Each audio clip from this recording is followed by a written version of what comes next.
Okay, Emmanuel Forbes made a play today. Interception intended for Terry McLaurin, passed by Sam Howell. Let's talk about that and much more. After 20 years, you know we back. No more Snyder, more McLaurin. 1-4 with the passion, you know we scoring. FedEx field back lit, no it is not boring. John Allen lead the troops, yeah you know we storming. Burgundy and gold in my veins, yeah I bleed that. St. Jude saw the ball, grab a pig, yeah I need that.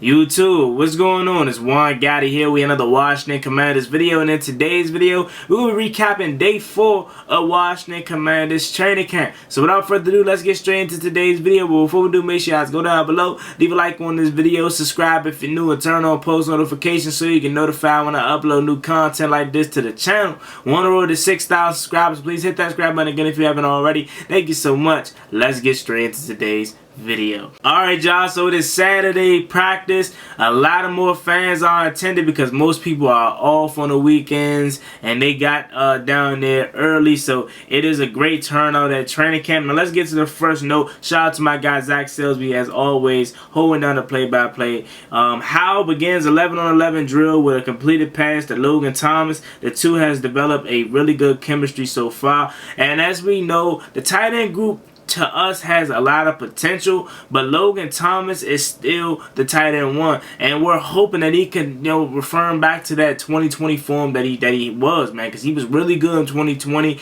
But the last couple years, injuries and just the lack of opportunities hasn't came Logan Thomas's way. So hopefully with Eric Bieniemy and with Sam Howell, Logan Thomas can finally be back to OLT. Alright, moving on, the next thing we have is, and the second play, Forbes jumps a route by McLaurin and gets the interception on Sam Howell. I believe this is the first of his camp. So there you go. Emmanuel Forbes already making plays and showing his ball hawking ability. Pass intended for Terry, undercutted it and got the interception. Again, that is what we drafted him to do, right? We drafted him to be a ball hawk and take away the football because we struggled with that last season. So shout out to 1-3 Emmanuel Forbes making a play, and hopefully that could translate into the regular season. Another nice route by Dyami Brown while working against Forbes. Makes the catch and turns upfield. Dyami has been having a strong camp. He's always had a strong camp each and every year. Hopefully that could finally translate into the regular season with him getting his opportunities. Again, Dyami, for me, I don't worry about him. Can he do it? It's about will the coaching staff and will the offensive coordinator give him the opportunities to show what he can do. And I think, again, with Eric Bieniemy and Sam Howell being his former college quarterback, Dyami's going to get those opportunities this year. The next thing that we have here, next play from Zach Selsby, says, nice PBU by Tyreek Castro. Phil's working against Curtis Hodges. Get some congratulations from his teammates after the play. You know, Tyreek Castro Phil's got to be brought in, you know, last season, right? He's a guy that is competing for the bottom half of the quarterback room. You know, him, Rashad, Wild Goose, and some other guys. I like Tyreek Castro Phil, so him making plays like that is really good. Hopefully that can translate for him into the preseason, because again, I like Rashad Wild Goose too, and I think he has some upside as well. So moving on, Troy Aikby ends the period with the interception from Jake Fromm. So it looks like the defense is eating up today, huh? You know what I'm saying? So shout out to Troy Aikby, intricate part of the special teams unit.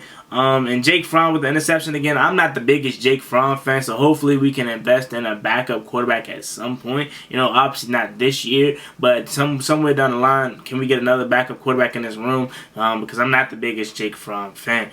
Then you move on to the next thing. Bieniemy emphasized the running backs that they have to finish every run. So B-Rob and Gibson has been running for an extra 30-40 yards each play after it's been blown dead. So that's good. You know what I'm saying? You always hit a turn, play till the whistle is blown, or play till you hear the whistle. But even finish after you hear the whistle, because sometimes, I don't know if you guys play sports or whatever, but you'll think you heard the whistle, but the play wasn't actually blown dead, and so you stopped running or whatnot, and then that kind of got you caught or whatever. So let's just say, for instance, now they're emphasizing them to run 30-40 yards after the play. The whistle's not blown dead, so the play is still alive. So it's great that they're getting taught that, and I love to hear that they're getting taught to finish, and even after you finish, continue to finish through the run. So love to hear it.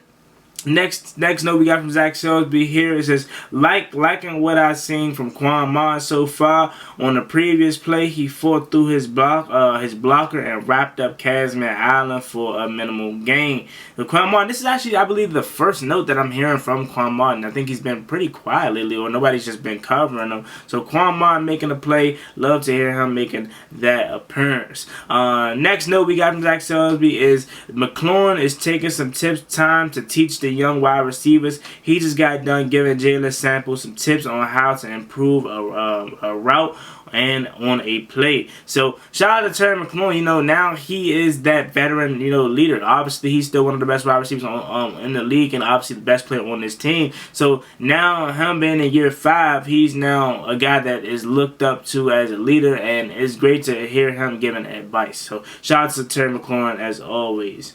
Alrighty, so now to the 7-on-7 period. The offense is looking to get back in the swing of things, and according to Zach Salisbury, that was much better than the first period that they had, as you got catches from Logan Thomas, Jahan Dawson, and Brian Robinson, and also Antonio Gibson.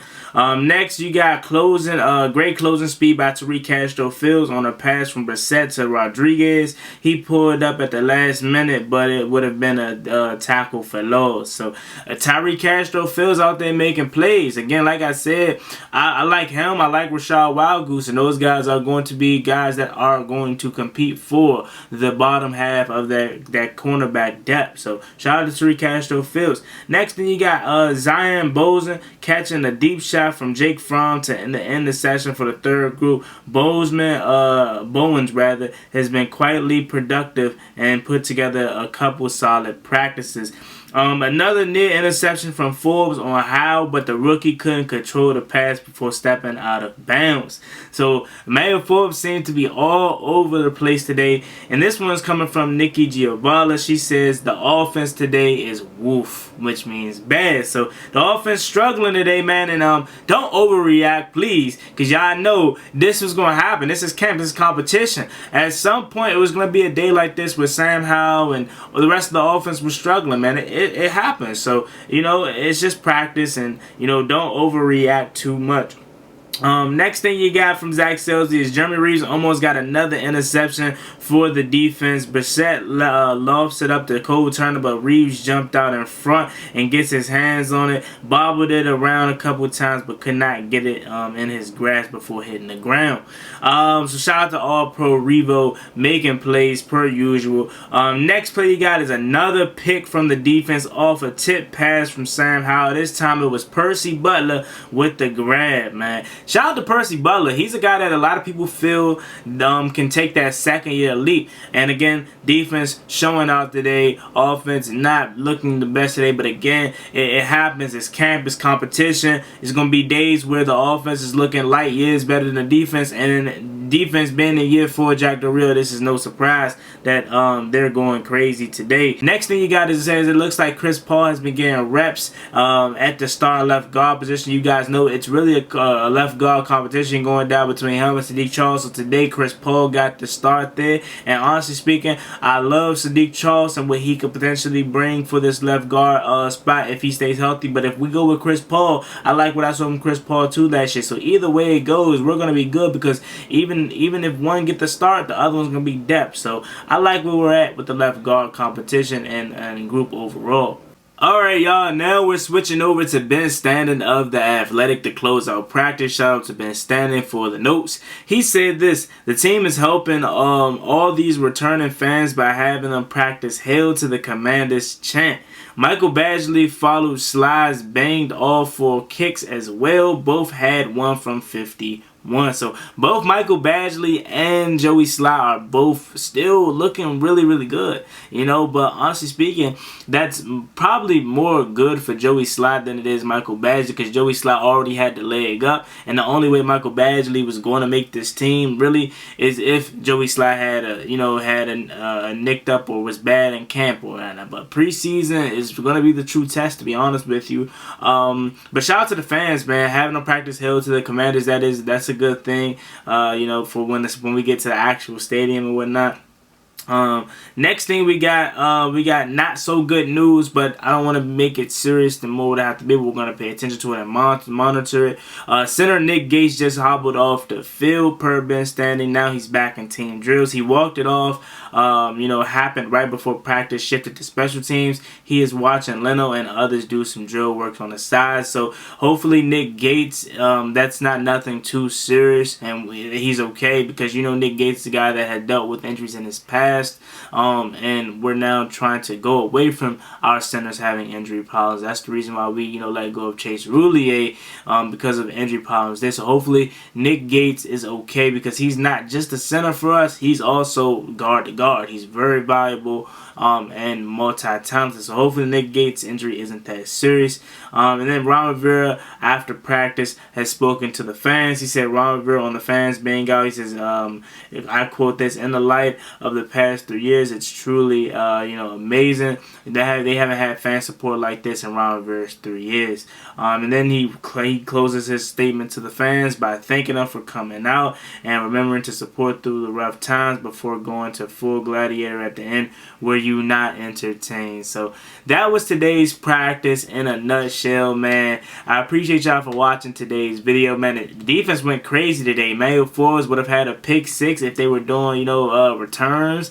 Defense going crazy. Percy Butler, you know, Tariq Castro Fields, man. You know, the offense not looking the best, but again, it happens. They're gonna have days where they don't look as good, and they're gonna have days where they look amazing, and the defense is gonna be struggling. So again, it's just camp, it's just practice. Do not overlook, you know, put too much into the offense struggling today. It happens, okay? But let me know what you guys think about this video in the comment section down below. As always, me and boy Juan Gotti. Like, comment, subscribe. Hail to the Washington Commanders. On the road to 6,000 subscribers. Please hit that subscribe button again if you haven't already. Thank you so much. See y'all next time. I'm out.